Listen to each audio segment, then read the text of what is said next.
the strangest secret. Imagination is everything, and we can become what we can imagine.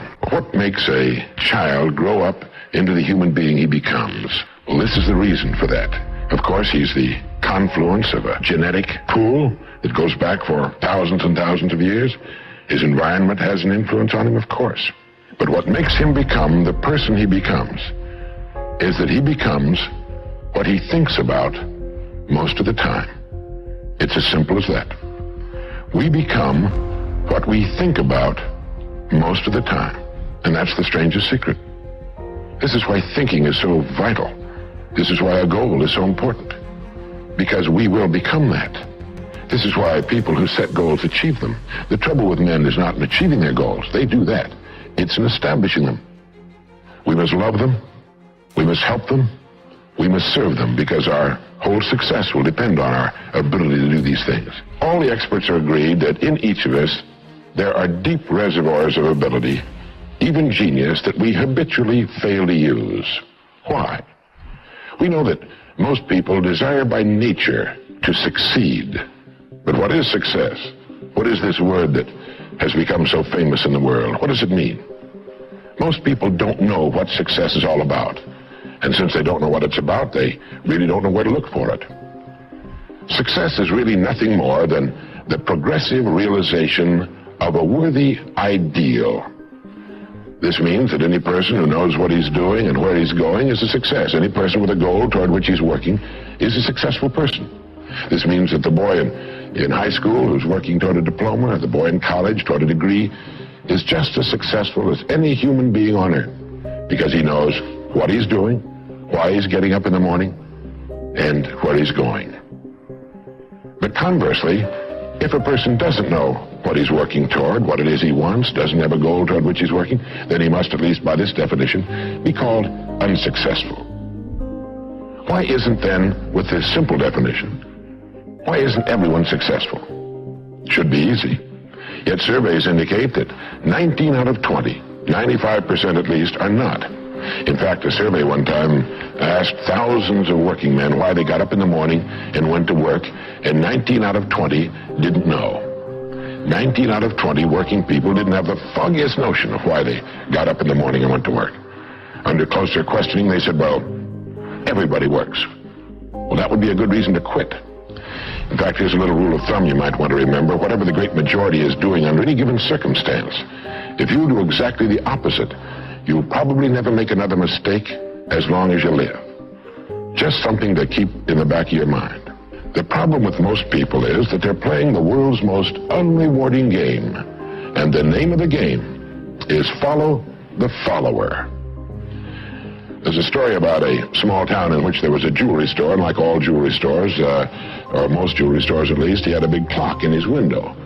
And every morning for years he'd noticed a working man stop, adjust his pocket watch to the same time as the clock in the window.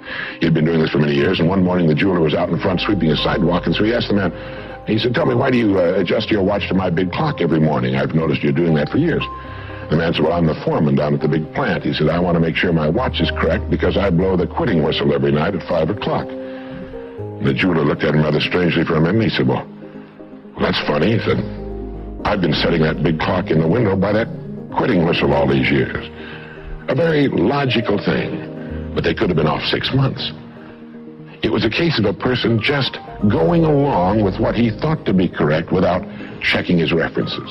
So I want to suggest that from now on out, at least we do that we check our references and ask ourselves, are the people I'm following going where I want to go?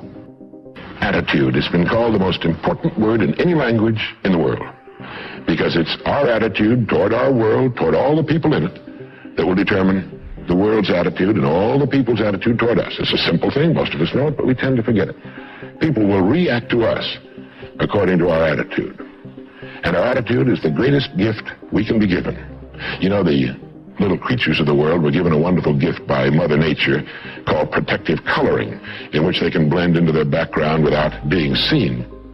But man was not given this great gift, because man was given an incalculably greater one. Only man has the godlike power to make his surroundings change to fit him, because his environment will change as he changes. A man's environment is a merciless mirror of him as a human being. And if he thinks his environment can stand a little improvement, all he has to do is improve, and his environment will improve to reflect the changing man. Think. The highest function of which a human being is capable. It was pretty well by the great Pulitzer Prize-winning playwright Archibald MacLeish in his great play, The Secret of Freedom, in which he has one of his characters say, "The only thing about a man that is a man is his mind. Everything else you can find in a pig or a horse." It's true. And so if we're going to develop something, this is a good place to start. To think deliberately and with a purpose. To spend a little time each day before a blank sheet of paper with our goal perhaps written at the top, and come up with some fresh, new and exciting ideas. If you can get a mental image of the person you would most like to become, begin now to act as that person would act in everything you do. Gradually, imperceptibly, you will actually become that person. It goes back to what the great German poet and philosopher Goethe once said. Before you can do something, you must first be something. Before you can do what you would most like to do, you must first become the person who can do it. A woman cooking dinner has only to act like a great chef to turn out a better meal. The student who begins to act like a top student will begin to get better grades. You can even look much better by simply acting like the person you would most like to look like and be like. The secret is to get and hold fast in your mind the mental image of the person you would most like to be. Then in every situation you act and talk as you feel that person would. You make the kind of decisions you think that person would. This is the way to constantly grow into a better, more effective person. You immediately begin to act with more confidence, and confidence is the first step to accomplishment. As your accomplishments begin to grow, which they most certainly will, real confidence slowly takes the place of the part you've been playing. Now, your life will not be transformed overnight. There'll be no sudden miracles, perhaps, but steadily, day by day, you'll grow into the image you hold in your mind. If you doubt this, try it for 30 days and watch what happens. You've got nothing to lose. The time is going to pass anyway. Why not put it to work, becoming the person you most want to become? It's the trick of the experts in every field. Life is much too short to live fearfully, to settle for less than the best that's in us. We can become only what we expect of ourselves. We must act the part before it can become real. If you liked this video and you want to see more amazing content, go ahead and check out the next video on our channel.